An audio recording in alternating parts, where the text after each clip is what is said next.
world to know, because this is the first time that I'm actually officially speaking to anyone. Um, my parents were born in Alabama, both my mother and the father. I was the third son of Johnny May and Brady Howard. But today, on this occasion, and the reason why I'm here is because this is going to be a homecoming for me. Thank you, Amen. Thank you, Jesus. This is going to be the first time the world's ever going to be, we're going to acknowledge the fact that this is Alabama born. Amen. This is where my genes are at. Amen. I was born in Saginaw, but my parents are from Alabama. Amen. So, I hope you bear with me. I'm a little nervous. This is the first time I've ever done this before. So, I want to just tell my story and let you know a little bit about me and where I'm from and what I've done in my life. I initially started out, as I said, I was born in Saginaw, but we moved to Cleveland, Ohio. And was the product of not so good of a childhood. Now, not that I have any problem with my emotions as far as my father was a hard man, but he used on occasion, and a little bit more often than not, he had a propensity to want to put his hands in, and assault my mother. When I was a young man, I started observing this, and it was a little bit too much.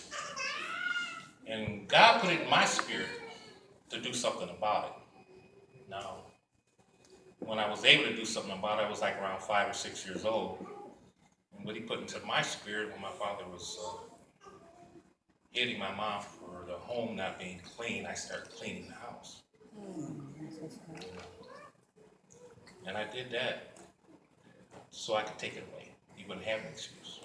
Well, the next thing that happened was I went and started cooking because cooking wasn't right. I learned how to cook. I tried to take that away. I'm trying to fix something. Amen.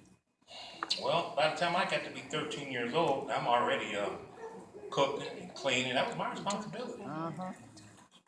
I went on to get a job at the age of 13 in junior high school. I worked a third shift, a full-time job in a factory at night. And I told a lie and told people I was 19 years old because my father started beating my mother because the money wasn't right. He wanted to know where the rest of the money was.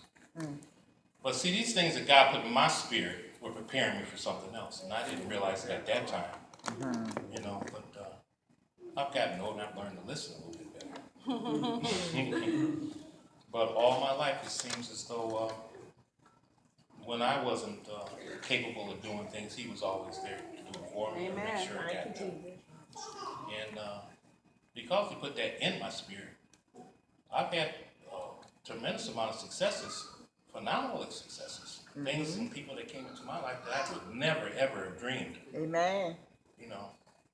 I ran a business for quite some time. I employed 49 people up in Cleveland. And like I said, the Lord just put people in my life that meant something. They were there for a reason. And this whole journey, and to be honest with you, it's just a lot of propheticness to it. I ain't quite figured it all out. I don't think I'm ever supposed to. It's going to be revealed. And everything is right now manifesting itself in my life.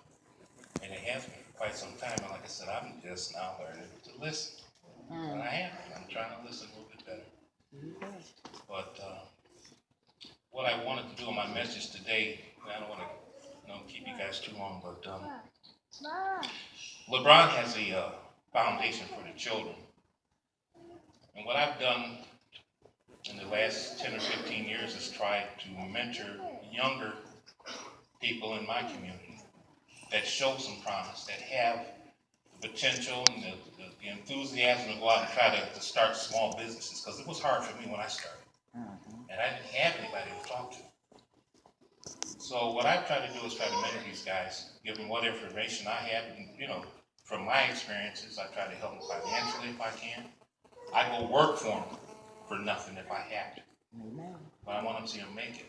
And I think it's important because it helped me. Jesus. It saved me.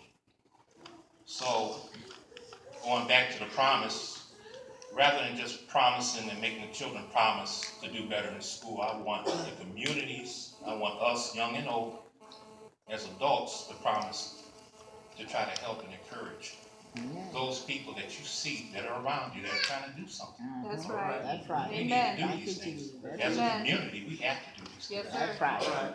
Because that's bringing it home. That's Amen. That's community. true. And with that, I guess I didn't have too much more to say. I thank you all for listening to me. Amen. Thank you.